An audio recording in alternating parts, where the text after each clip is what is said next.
Episode की शुरुआत में हम कैप्टन ओबी को देखते हैं जो कि जोर जोर से चिल्ला रहे होते हैं। आपको याद ना हो तो मैं बता दूं कि इनके जिस्म पर कुछ कीड़े छोड़ दिए गए थे जिससे ये इन्फर्नल बन सकते हैं।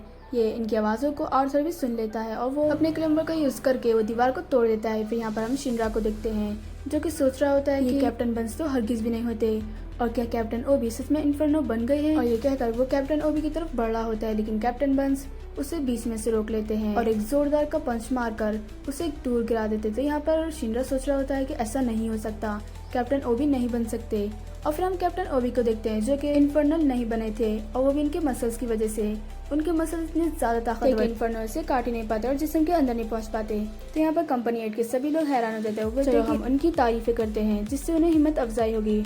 तो एक एक करके सभी लोग यहाँ पर तारीफ कर रहे होते हैं। कैप्टन ओबी अपने मसल्स दिखा रहे होते हैं। ये देखकर वो व्हाइट क्लैड का मेंबर भी हैरान हो जाता है और वो और भी ज्यादा इन्फर्नल्स के ऊपर डाल देता है, लेकिन पूरे भी कीड़े उनकी बॉडी के अंदर नहीं जा पाते। और ये सब तमाशा कैप्टन बंस भी देख रहे होते हैं। यहाँ पर वो खुश तो होते हैं, लेकिन फिर वो सोचते हैं कि ये सब और ज्यादा देर तक नहीं चलने वाला और उसके अंदर कीड़े चले जाएंगे और वो एक इन्फर्नो में बदल जाएगा। और फिर हम कंपनी 8 के मेंबर्स को देखते हैं जो कि बोलते हैं कि हमें जल्द से जल्द कैप्टन ओबी की मदद के लिए वहाँ पर जाना होगा, लेकिन सबसे पहले इनको निपटाते हैं। तो यहाँ पर आर्थर वो व्हाइट क्लैड के मेंबर को बोलता है कि चलो तुम आखिरी बचे हो, अब मैं तुम्हारा खेल खत्म करता हूँ। लेकिन जब ही वहाँ पर एक बहुत ही ज्यादा पावरफुल बंदा आ जाता है जिसका नाम ड्रैगन होता है और वो सच में बहुत ही ज्यादा ताकतवर होता है। और यहाँ पर आर्थर बोलता है कि ओ तो तुम्हारा नाम ड्रैगन है, लेकिन तुम ड्रैगन तो कहीं से भी नहीं दिख रहे। और फिर यहाँ पर आर्थर फाइट करने के लिए रेडी हो जाता है। वो अपने एक्सकेलिबर से बोलता है कि अगर तुमने इसे हरा दिया तो मैं तुम्हें ड्रैगन स्लेयर का अवार्ड दूंगा, मतलब कि नाम रख दूंगा तुम्हारा।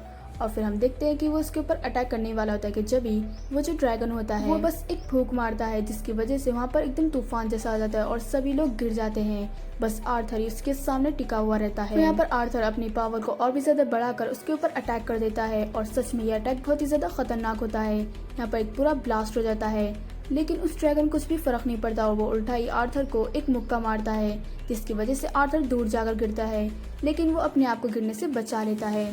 ये देखकर वो ड्रैगन भी इसकी तारीफ कर देता है कि हाँ शायद कि आज तुम मुझे टक्कर दे सकते हो और ये तुम पहले ही इंसान होगे जो कि मुझे टक्कर दोगे। यहाँ पर आर्थर बोलता है कि तुम तो ऐसे बोल रहे जैसे कि तुम इंसान ही नहीं हो। तो यहाँ पर वो बोलता है कि हाँ मैं ड्रैगन हूँ। तो आर्थर भी बोलता है कि मैं एक नाइट हूँ और फिर यहाँ पर वो उसके ऊपर अटैक करने के लिए चला जाता है। वो बोलता है कि मैं तुम पर लगातार अटैक करते रहूंगा जब तक कि तुम हार ना मान जाओ। और वो ऐसा ही करता है, उसके ऊपर बहुत ज्यादा अटैक्स करता है। ये देखकर वो ड्रैगन भी इससे बहुत ज्यादा इम्प्रेस होता है। बोलता है कि तुम अच्छा कर रहे हो, अपनी एज के हिसाब से हर्ट पर अटैक कर रहे हो और जबरदस्त पावरफुल अटैक्स, मुझे बहुत ज्यादा खुशी हुई, लेकिन तुम मेरा कुछ भी नहीं बिगाड़ सकते क्योंकि मैं ड्रैगन हूँ। तो यहाँ पर आर्थर भी अपनी पावर को और भी ज्यादा बढ़ा रहा होता है। ये चीज वो ड्रैगन भी नोटिस करता है। यहाँ पर उसके टीम मेंबर्स बोलते हैं कि आर्थर लगातार ताकतवर होता जा रहा है और वो बहुत ही ज्यादा खतरनाक दिख रहा है, इस बार उस ड्रैगन की तो चटनी बन जाएगी। और यहाँ पर हम देखते हैं कि वो ड्रैगन आर्थर का मजाक उड़ाने लगता है और बोलता है कि तुम चाहे कितना भी कोशिश कर लो मुझे नहीं हरा सकते। तो यहाँ पर आर्थर बोलता है कि चाहे कुछ भी हो जाए मैं तुम्हें हरा कर जरूर रहूंगा और ड्रैगन स्लेयर बनूंगा। यहाँ पर वो फिर से उसके ऊपर अटैक करता है। आर्थर जितने भी अटैक कर रहा था उसका डैमेज उल्टा उसके ऊपर ही पड़ रहा था, मतलब कि थोड़ा थोड़ा डैमेज है। तो यहाँ पर उससे उसके ऊपर डैमेज पड़ता है। तो यहाँ पर वो बोलता है कि ये सब कुछ मेरी स्किन की वजह से हो रहा है, इसलिए तो मुझे आसानी के साथ नहीं हरा सकते। और फिर यहाँ पर हम देखते हैं कि वो जो ड्रैगन होता है वो अपने हाथ को लंबा करके आर्थर के ऊपर अटैक कर देता है जिसकी वजह से आर्थर दूर जाकर गिरता है। और यहाँ पर वो ड्रैगन अपने कुछ ड्रैगन फॉर्म को यहाँ पर एक्टिवेट करने लगता है, जिसे देखकर सभी लोग हैरान हो जाते हैं। और फिर हमें दूसरा सीन दिखाया जाता है जहाँ पर यान को दिखाया जाता है जिसके पास करीमाया होता है और उसके हाथ में एक बुक रहती है जिसमें रेखा के पूर्वी कामों की रिकॉर्ड होती है, मतलब कि जो भी रेखा ने काम किया है उसमें लिखा हुआ होता है। और यहाँ पर इन दोनों की बातों से ये मालूम होता है कि इन लोगों को शक हो गया है कि रेखा वो डबल गैंग के लोगों से मिली हुई है। और फिर हमें प्रिंसेस शिबाना को दिखाया जाता है जो कि डबल गैंगर के बारे में सोच रही होती है।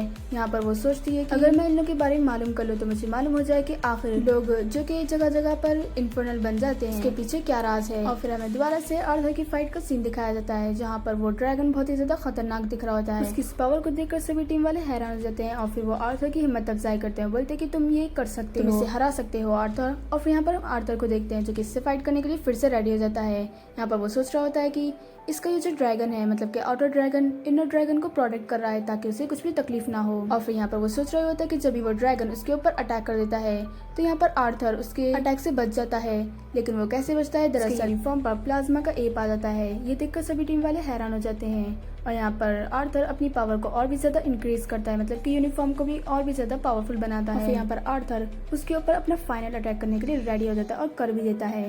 लेकिन हम देखते हैं कि वो जो ड्रैगन होता है वो अपने विंग्स को भी निकाल लेता है और आर्थर के ऊपर अटैक करता है। और उसका ये अटैक इतना ज़्यादा खतरनाक होता है कि आर्थर की तलवार को तोड़कर वो उसके हाथ को वो चीर देता है। और फिर वो बोलता है कि हाँ, बस तुम मुझे मारने ही वाले थे, लेकिन आखिर में तुम हो तो एक इंसान ही। और फिर हमें कैप्टन ओबी का सीन दिखाया जाता है जहाँ पर वो अभी तक अपनी बॉडी को टाइट किए हुए थे ताकि वो इन्फर्नो न बन सके। और फिर यहाँ पर हम कैप्टन बंस और शिनरा की फाइट को देखते हैं। यहाँ पर शिनरा बोलता है कि कैप्टन ओबी के पास ज्यादा वक्त नहीं है, मुझे जल्द से जल्द इसको खत्म करना होगा। फिर यहाँ पर शिनरा और जोकर दोनों कैप्टन बंस के ऊपर अटैक करते हैं। यहाँ पर जोकर अपने 4 ऑफ काइंड से अटैक करता है, बोलता है कि अब तुम इससे नहीं बचने वाले, लेकिन कैप्टन बंस उससे भी बच जाते हैं। और यहाँ पर देखकर तो जोकर भी हैरान हो जाता है, लेकिन फिर जोकर उन्हें बातों में लगा कर रखता है। कैप्टन बंस भी इतना गौर नहीं करते। और फिर शिनरा कैप्टन बंस के ऊपर से अटैक कर देता है और इसका फाइनल अटैक होता है जो कि बहुत ही ज्यादा, सच में बहुत ज्यादा खतरनाक होता है। इस अटैक की वजह से आसपास की बिल्डिंगें टूट जाती हैं और कैप्टन बंस नीचे धंस जाते हैं। फिर यहाँ पर कैप्टन बंस को भी गुस्सा आ जाता है और बोलते हैं कि अच्छा तो तुम बहुत ज्यादा ताकतवर हो गए हो ना, अब इससे बचकर दिखाओ। और यहाँ पर हम देखते हैं कि कैप्टन बंस 3rd स्टेज पर पहुंच जाते हैं। और फिर जब ये एपिसोड खत्म हो जाता है, अगर आपको ये एपिसोड पसंद आया तो लाइक कीजिए और सब्सक्राइब करना मत भूलिए। तो मिलते हैं अगली वीडियो में, जब तक के लिए बाय बाय।